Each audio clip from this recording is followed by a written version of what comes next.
A woman sits up in the dark, gasping, in a stone house in Jerusalem. Her husband is asleep beside her, a Roman governor, a man who has signed the death warrants without losing an hour of rest over any of them. But not tonight, not for her. You can feel it before you even understand it. This is the kind of dream that does not fade when you open your eyes. It clings to you. It accuses you. She does not wake her husband. Not yet. She only knows one thing, the way you know something in your gut before your mind catches up. Somebody is about to die who should not. This is not a story about superstition. This is not a story about omens. This is not a story about a vague feeling you cannot explain. This is a story about something the Bible takes far more seriously than most people realize. The dream is warning as weapon, and sometimes as history's last chance to stop something terrible before it happens. We will come back to this woman and to the message she sends her husband at the worst possible hour. But first, you need to see where this pattern started. On open ground, under a sky one frightened man thought was empty, on a night you would have sworn nothing could happen at all. Genesis calls it shalom, to dream. It is the same word used the night a man named Jacob falls asleep on a rock with nothing but a stone for a pillow and nowhere left to run. He has cheated his brother. His brother wants him dead. You can picture it. No home, no protection, nothing but open ground and a fugitive's fear keeping him awake. And that is the exact night God chooses to show up.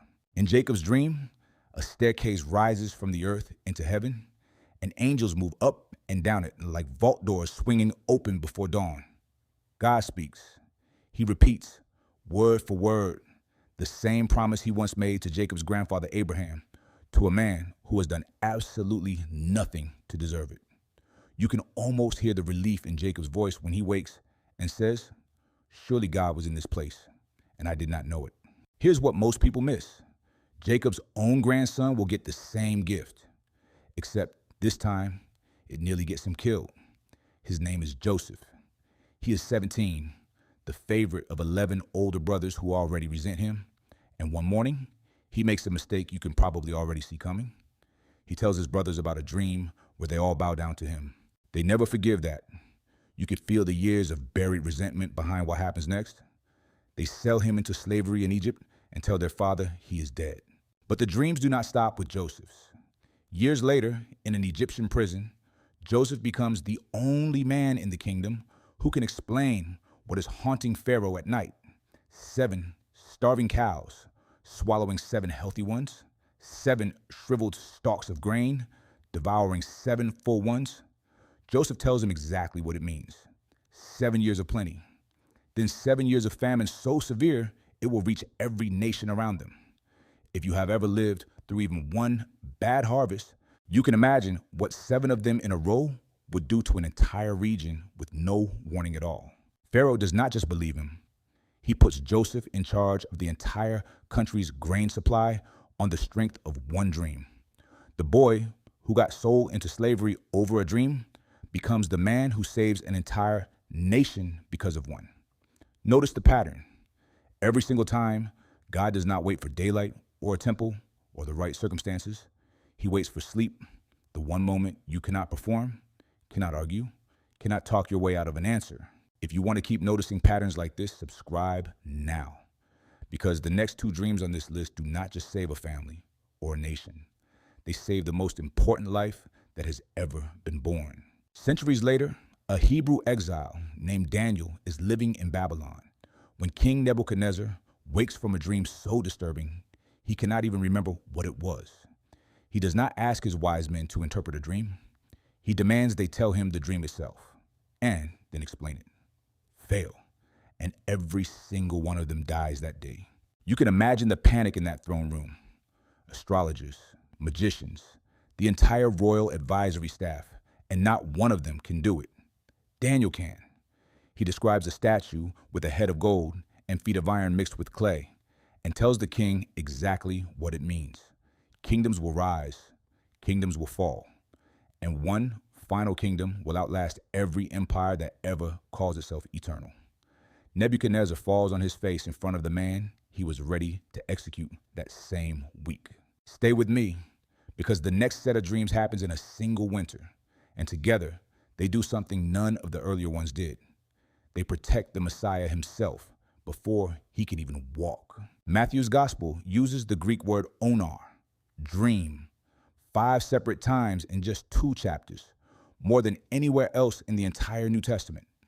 A Galilean carpenter named Joseph is told in a dream not to be afraid to marry a pregnant Mary, even though the math does not work and the whole town is already talking, the way you can imagine any small town would talk. Foreign astrologers from the East are warned in a dream to travel home a different way. So they never report the child's location back to a paranoid king named Herod. And Joseph is warned a second time, flee to Egypt tonight, because Herod is about to kill every boy under 2 years old in Bethlehem. 3 dreams, 1 winter, each one closing a door Herod was already trying to walk through, the kind of door you only notice once it is already shut. Her name, according to an early Christian text known as the Acts of Pilate, is Claudia. Her husband is Pontius Pilate, governor of Judea. And the very next morning, while he sits in judgment over a prisoner from Galilee, she sends him an urgent message in the middle of the trial. Have nothing to do with that just man, for I have suffered many things this day in a dream because of him. Pilate already knows the prisoner is innocent. The chief priests have brought him no real charge he can prove. And now his own wife has confirmed what he already suspects. In the most personal way a warning can arrive, through her own sleep, her own fear, her own night spent shaking awake. You can feel how close this comes to changing everything. He still washes his hands in front of the crowd and hands Jesus over anyway. In 1953, 2 researchers in Chicago discovered something the human body does every single night in a stage of sleep called REM, the exact window where the brain lights up and dreams turn vivid enough to feel like memory. The kind you wake up from and have to remind yourself was not real. It took modern science laboratories and electrodes wired to people's heads to locate a window the Bible had already pointed to thousands of years earlier as the place where God speaks loudest. This is not a footnote in the Passion story. This is not a forgettable detail buried in one verse. This is not a coincidence the gospel writer felt obligated to mention. This is the moment a frightened woman's dream came closer to stopping the crucifixion than the religious leaders, the crowd, or even Pilate's own conscience ever did. And it still was not enough to stop it. Here's what this list actually proves. First, dreams in Scripture were never decoration. They redirected the fate of nations and protected the Messiah's life before he could even speak. Second, the real question is not whether God still speaks in the dark. It's whether you are still listening closely enough to hear it.